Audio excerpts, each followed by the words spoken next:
सबसे पहले तो आप सभी को मेरी तरफ से जय माता दी। तो कैसे हो आप लोग? आई होप सभी अच्छे होंगे। तो आज की वीडियो में मैं आपको बताने वाली हूँ कि हरसिद्धि माता मंदिर जो कि एक शक्तिपीठ में आता है, माता का मंदिर क्यों है इतना खास, उज्जैन में है ये स्थित ये माता का भव्य मंदिर, और क्या है इसकी खास बातें मैं आज आपको इस वीडियो में बताने वाली हूँ। क्या है इस मंदिर का इतिहास, जानने के लिए बने रहिए आखिरी तक।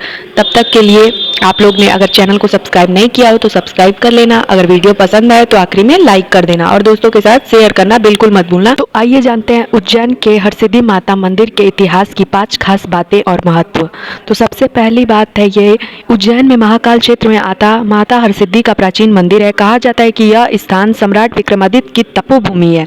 मंदिर के पीछे एक कोने में कुछ सिर सिंदूर चढ़े हुए रखे हैं। यह विक्रमादित्य के सिर बतलाए जाते हैं। ऐसा माना जाता है कि महान सम्राट विक्रमादित्य ने देवी को प्रसन्न करने के लिए प्रत्येक 12वें वर्ष में अपने हाथों से अपने मस्तक की बलि दे दी थी। उन्होंने ऐसा 11 बार किया, लेकिन हर बार सिर वापस आ जाता था। 12वीं बार सिर नहीं आया तो समझा गया कि उनका शासन संपूर्ण हो गया है। हालांकि उन्होंने 135 वर्ष शासन किया था। वैसे यह देवी वैष्णवी है तथा यहाँ पूजा में बलि नहीं चढ़ाई जाती है। परमार वंशी राजाओं की भी ये कुल देवी हैं। दूसरा बात ये है, उज्जैन की रक्षा के लिए आसपास देवियों का पहरा है। उनमें से एक हरसिद्धि देवी भी है। कहते हैं कि यह मंदिर वहां स्थित है जहां सती के शरीर का अंश अर्थात हाथ की कोहनी आकर गिर गई थी। अतः इस स्थल को भी शक्तिपीठ के अंतर्गत माना जाता है। यह देवी मंदिर का पुराणों में भी इस देवी के मंदिर का पुराणों में भी वर्णन मिलता है। तीसरी खास बात इसकी ये है, उज्जैन में 2 शक्तिपीठ माने गए हैं। पहला हरसिद्धि माता और दूसरा गढ़ कालिका माता का शक्तिपीठ।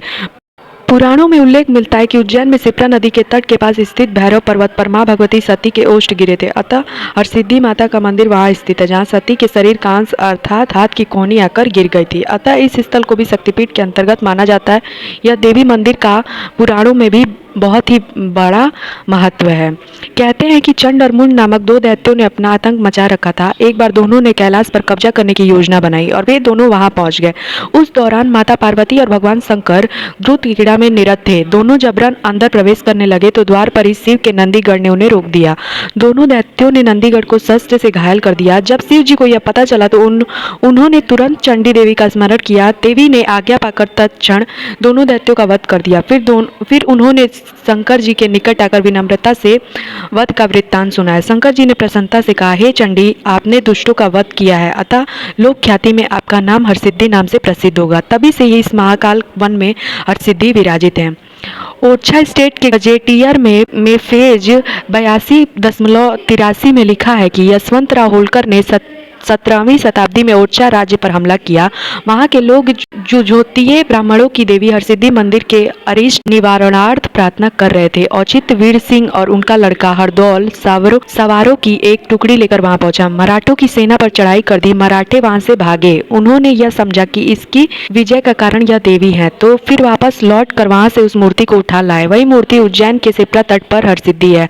परंतु पुराणों में भी हरसिद्धि देवी जी का वर्णन मिलता है, तो 18वीं शताब्दी में इस घटना का इससे संबंध मालूम नहीं होता है।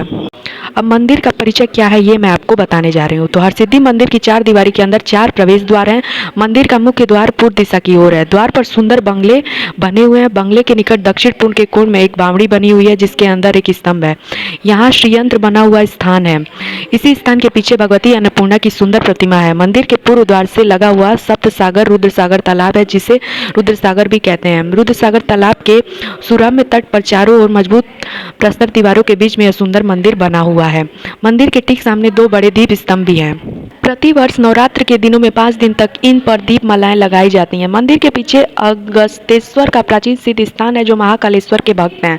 मंदिर का सिंहस्थ 2004 के समय पुनर्जीर्णोद्धार किया गया था। महत्व क्या है इस मंदिर का? शक्तिपीठ होने के कारण इस मंदिर का महत्व बढ़ जाता है। यहाँ जो भी आता है उसकी मनोकामनाएं पूर्ण होती हैं। इस मंदिर और देवी का पुराणों में उल्लेख मिलता है।